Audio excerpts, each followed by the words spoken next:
আসসালামু আলাইকুম।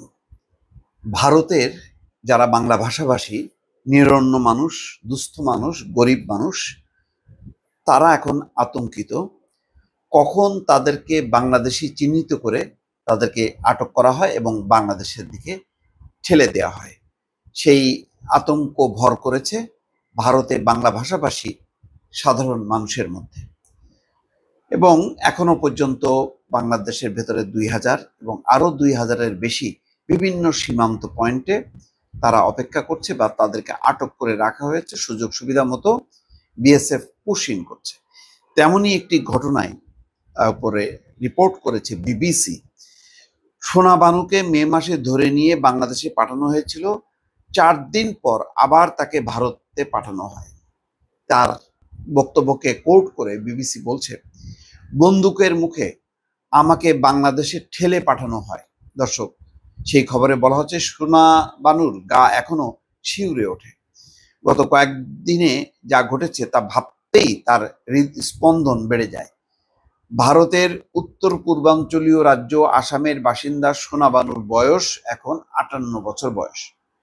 গত ২৫শে মে তাকে স্থানীয় পুলিশ স্টেশনে ডেকে পাঠানো হয়। সেখান থেকে প্রতিবেশী দেশ বাংলাদেশের সীমান্তবর্তী একটি জায়গায় নিয়ে যাওয়া হয়। এরপর তিনি সহ মোট ১৪ জনকে ঠেলে পাঠানো হয় বাংলাদেশে। বাংলাদেশে কেন পাঠানো হলো সে সম্পর্কে সোনা বানুকে কিছুই জানানো হয়নি। কিন্তু এই ভীতিকর পরিস্থিতি তার জন্য নতুন কিছু নয়। আসামে সারা জীবন ধরেই তাকে এমন অনেক অভিজ্ঞতার মধ্য দিয়ে যেতে হয়েছে। কিন্তু সাম্প্রতিক বছরগুলোতে পরিস্থিতি আরো ভয়াবহ আকার ধারণ করেছে।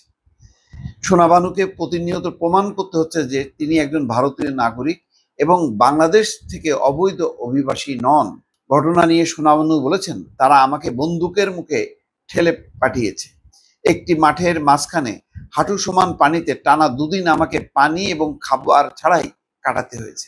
এই হচ্ছে মানবিক রাষ্ট্র ভারত। হ্যাঁ, যাকে নিয়ে অনেক দেশে, আমাদের দেশ আছে না কিছু, ভারতকে নিয়ে একেবারে গর্বে আত্মহারা হন। হ্যাঁ, এই ঘটনাগুলি বিবিসি করতেছে, মিথ্যা ভুয়া। সেখানে বলছে যে সেখানে ছিল মশা আর জোকের উপদ্রব। চোখের পানি মুছতে মুছতে তিনি বলেন, ভারত ও বাংলাদেশের সীমান্তবর্তী শূন্য রেখায় এভাবে ২ দিন কাটানোর পর তাকে বাংলাদেশ অংশের একটি পুরনো কারাগারে নেওয়া হয়। চিন্তা করেন, ৫৮ বছরের একজন গরিব, এটি হচ্ছে, যেহেতু বাংলা ভাষা জানে, এটি হচ্ছে তার বড় অপরাধ। সেই কারাগারে সোনা বানু সহ অন্যরা ২ দিন কাটানোর পর বাংলাদেশের কর্মকর্তারা আবার তাদের সীমান্তে নিয়ে যান। সেখানে ভারতীয় কর্মকর্তারা তাদের গ্রহণ করেন এবং বাড়িতে পাঠিয়ে দেন। তবে তিনি একটি বিষয়ে এখনো নিশ্চিত নন, আর তা হলো তার সঙ্গে যাদের আবার ভারতে ফেরত নেওয়া হয়েছিল সেই দলে তার সঙ্গে প্রথমে যাদের বাংলাদেশে ঠেলে পাঠানো হয়েছিল তারা রয়েছেন কিনা। এটা ইচ্ছা মতন, পরে তো মনে হলো যে না, ও তো আসলে ভারতীয় আছে, তাকে আবার ফেরত নেই। এইভাবে বাংলা ভাষাভাষী যারা দরিদ্র নিরন্ন মানুষ, যাদের কাগজপত্র ঠিক ঠিকানা নাই, তারা এখন আতঙ্কগ্রস্ত। তাদের সাথে এইরকম আচরণ করতেছে অসাম্প্রদায়িক ভারত, মানবিক ভারত। এটা পরিষ্কার যে সোনা বানুকে কেন হঠাৎ বাংলাদেশে পাঠানো হয়েছে, আবার কেনই বা তাকে ফেরত নেওয়া হয়েছে, সে নিজেও জানে না, কারো কোনো ব্যাখ্যাও নেই। তবে তার ঘটনাটি সাম্প্রতিক সময়ে ঘটা ঘটনা প্রবাহ থেকে বিচ্ছিন্ন নয়। অবৈধ অভিবাসী সন্দেহে ট্রাইব্যুনাল ঘোষিত বিদেশিদের ধরপাকড় করছেন আসামের কর্মকর্তারা এবং তাদের সীমান্ত দিয়ে ঠেলে পাঠিয়েছে। বিবিসি অন্তত এমন ৬টি ঘটনা জানতে পেরেছে যেখানে লোকজন বলছেন যে তাদের পরিবারের সদস্যদের ধরে নিয়ে যাওয়া হয়েছে এবং তাদের সীমান্তবর্তী শহরে নিয়ে সীমানা পার করা হয়েছে। দর্শক, এই হচ্ছে পরিস্থিতি। দর্শক, ভালো থাকবেন। আল্লাহ হাফিজ।